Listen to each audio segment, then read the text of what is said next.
Okay guys, what's up? I did a review a couple of weeks ago before I went away to Canada of my new skates, and I've had these pads for a while now and I've played in them, and I think it's time for me to do a review of the setup. Okay, so some of you guys might want to know what the pads are. They are kind of not a specific model, they're custom pads. They're pro returns from Reiter when he played one season with the Fort Wayne Comets and then one season playing for Basingstoke. So they're kind of like not specific pads, they're kind of like custom made for him, but I can tell you that they're closest to maybe, I don't know, maybe the V3s because they've got the V3 graphic, but apart from that they are kind of not really a pad. I'll talk you through as we go along. So apart from the blocker says it's a 7000. That could be right. It's got V3 graphics. I know you can put V3 graphics on. Personally, it doesn't look like the 7000 blocker, but that's probably because he's changed the graphics up. But just the shape of it looks more like a V3 with some changes. So we've got his name there, Kevin Reiter. Got the thing to say that it fits NHL regulation rules that obviously may not conform to this year's rules because they changed. Going for a Nash leather palm with that black kind of grippy material that's on the inside of the pad, kind of. It's quite nice palm. I would prefer like the player palm in it, but like because this is a pro return, I can't really be picky and choosy. This dries out really quickly, so you have to put like shaving foam in overnight, kind of like moisten it back up. Bad word. So yeah, all the leather, or PU, or I'm not sure what they call this kind of stuff. There's like weave. I guess kind of like PU leather. It's all weave on the pad. Everything is weave. So it gives a nice finish to the pad. Sadly, because it was used a lot, the board inside has broken. Not sure if you can hear that or not. And it's basically caused a slight raise in the leather. But if I was to get a new board, it kind of will stretch out. But that's really cosmetic, I suppose. Also, there's a chunk taken out here, but yeah, this isn't showing damage. This is more of a review. I do like it. It's really lightweight, and it's got the plastic board in, and fine pucks just spring off this, so you can get like the smallest bit of the puck and it will just go flying. So it's really good because you can just get a tiny bit tip of the puck, like a little glancing blow, and if you get it in the right, if you position your wrist right, those pucks are going to fly into the corner. So it's really good at blocking. It is kind of its job, but it does it really nicely. It's got a really nice curve to it. Nothing drastic, but more definite than my old blocker, which I didn't really like that much. So it's really nice. I like this blocker a lot, nice and light. And then it's got this kind of like rail here, I guess you could call it. Protects your thumb and the bones kind of in your thumb, which is nice because they try and keep this kind of area kind of thinned out, because obviously they don't want to pad the glove out too much. It's kind of got like this soft foam and it kind of all squidges nicely together. It's up to you. Some guys would like to cut this so the thumb area, this area kind of like sticks out a little bit, so instead of it being like flush like that, it'd be raised a little bit like that, I guess is the best way to describe it. Next on to the catcher. Now this catcher is used, but there's not much damage to it. The only annoying thing is it's got some pretty bad finger curls, and also like the rivets come out. I suppose you can easily get it fixed if I went to a pro shop or something, but in England we really don't have many pro shops, and especially none that would be up for doing this kind of stuff. The plastic in the fingertip area is probably bent, so you could undo the lacing, undo that, and all the binding. I would get those replaced and then just straighten the thing out.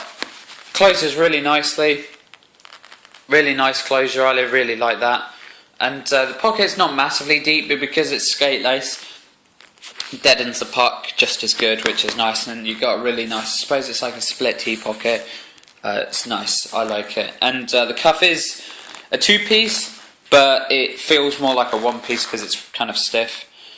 And it's got quite a nice curve on there as well.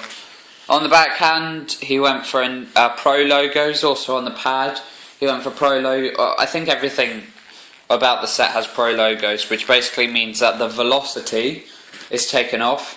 So you would have velocity written there, and also you would have velocity there. But some guys like to remove it. I'm not sure why. I suppose it just looks a bit cleaner, I suppose. So yeah, got a pro palm in there. Nice, but obviously it's been used a lot, so it's kind of breaking down at the minute. Right, onto the pads now. I do one pad then the other pad because they are a bit different, I suppose. Get the toe ties out of the way. Right, so first of all, nice soft boot. So you know you can flex it a lot. You've got a really nice. It's a double brake, so got a lot of flex here. And it's a bit stiffer down kind of here, which is good. It doesn't flex as easy, which I do like. But really soft boot, kind of nice, I like that. Got Kevin Reiter embroidered again there on the knee area. Right, personally if I designed the pad I would have gone with black half wings but a white interior to the pad. I just think it looks a little bit cleaner, and then go for like a Nash leather landing gear. It just, in my opinion, just looks nicer if it's in white, but oh well. Let's talk about the toe now, get the strap out of the way. It's an open toe that you can kind of see. It's really nice. Personally, I'm going to cut this piece of leather here so you have more of the toe region showing, because I do like that about the pad. I'm used to an open palm, an open toe, so that's cool. It's got kind of quite a deep boot canal, not too deep, but it's nice. And you've also got the Nash around the outside. Got a nice leg channel in there, really deep leg channel I suppose. Not massively deep, but it's quite deep. You've got removable straps, so my strapping is one of the boot that I keep loose. I've got then a ankle strap and then a high thigh strap, which could also be put there if I wanted.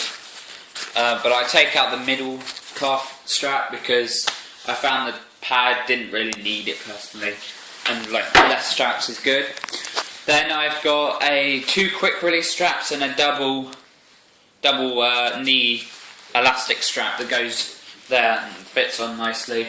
What I do is I take this really tight and put it up here, just because it then moves it. This gear tends to kind of like sag down a little bit, so I put it up here and it kind of pulls it up a little bit. Really nice. And then finally you've got a bulked up landing gear, which is nice because it's kind of like my old pads where like the landing gear was really thin. It was like a Bauer, it was iTech, but it was the last iTech before they were bought out by Bauer, so theirs was kind of like all kind of like thin. But yeah, so one more thing before we go on to the other pad that I want to talk about is the thigh rise. It's a +2 thigh rise. It's kind of nice. I suppose like a +3 would be really nice.